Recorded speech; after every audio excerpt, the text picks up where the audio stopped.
Welcome to the Nehemiah Builds overview. And everybody's very first question is always, who are we?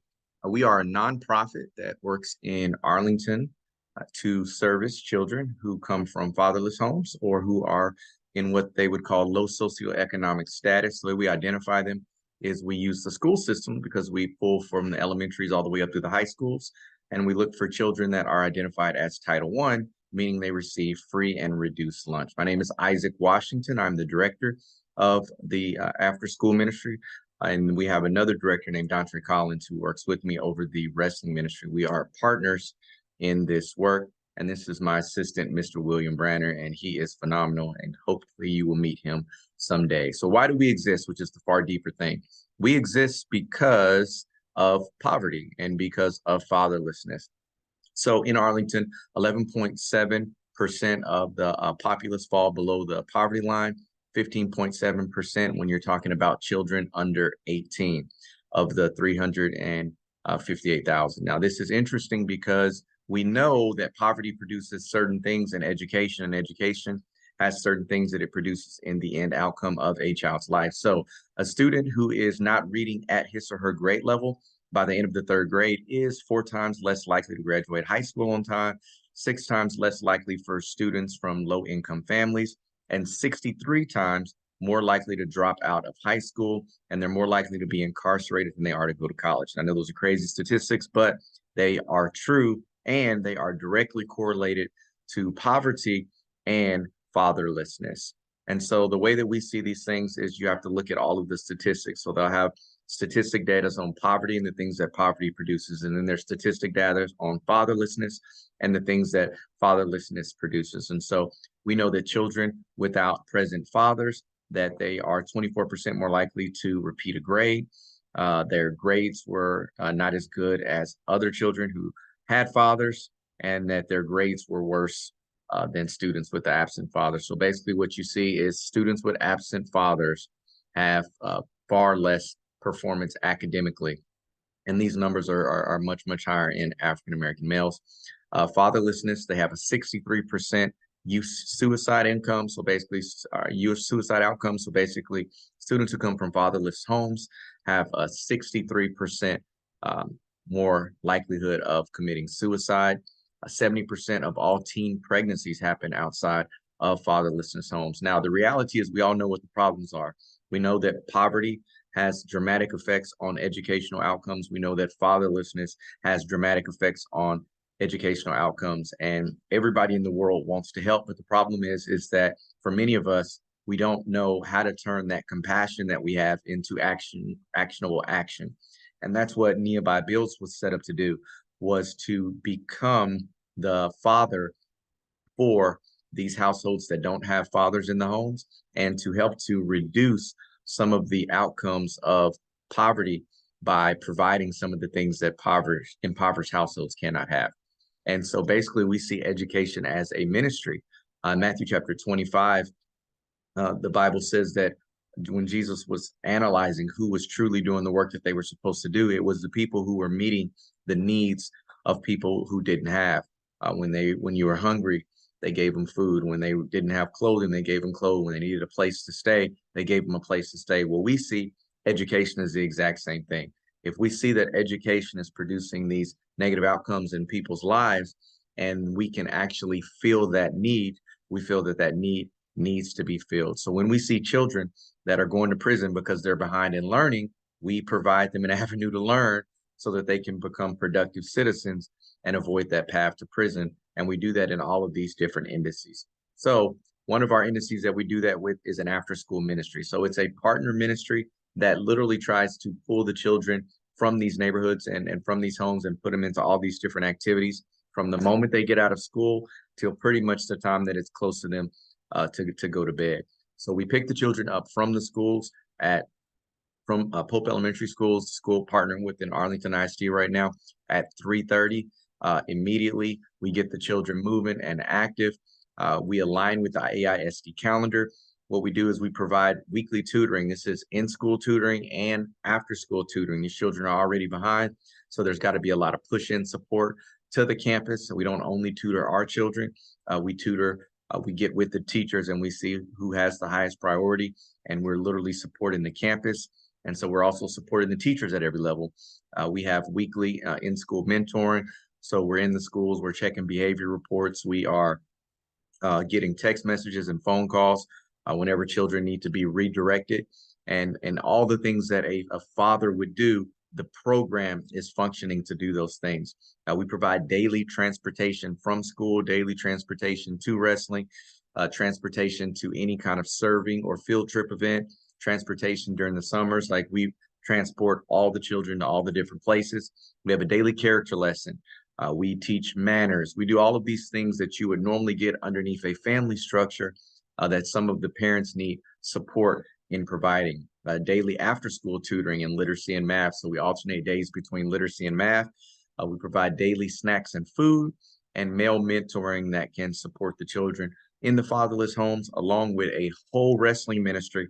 And at our collegiate level, or at our high school level, our wrestling ministry has produced over $1 million in scholarships over the last 7 years. And so literally we grab them in the second grade, and our goal is to walk with the children all the way through, all the way to their high school. And the true goal is to get them some kind of academic scholarship so that they can break that gap and be able to make it to the collegiate levels and to be able to truly push their families forward. Now, what does this look like? This support looks like in all kinds of levels. We do backpacks, we do school supplies. We are at the graduations with the children, cheering them on. We walk them across the stage when necessary. When they win Student of the Week, we're there for that. We are at field day with the children because they want the parents to be there. So we are there for them. We partner with Mission Arlington. Miss Tilly is an amazing partner with us. We actually use the youth center at one of her churches. And at our youth center, we have an art station. We have a engineering station where the children are challenged to build things and construct things, to kind of take their mind and to teach them how to think abstractly and hone in on those skills.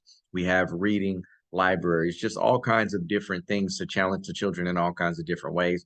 And then we have fun things as well. We have air hockey tables and pool tables and just things that children would love to do, because we want the place to be exciting. We want the place to be an inviting place. Our daily schedule looks something like this. We'll pick the school up between 3:30. Arlington ISD moved to 3:30. We'll have a discipleship Bible character lesson. We'll help them with homework. We'll have a teaching time with literacy or math, reading, free choice centers. That's going to be where they're coming in with the engineering and many of that kind of stuff.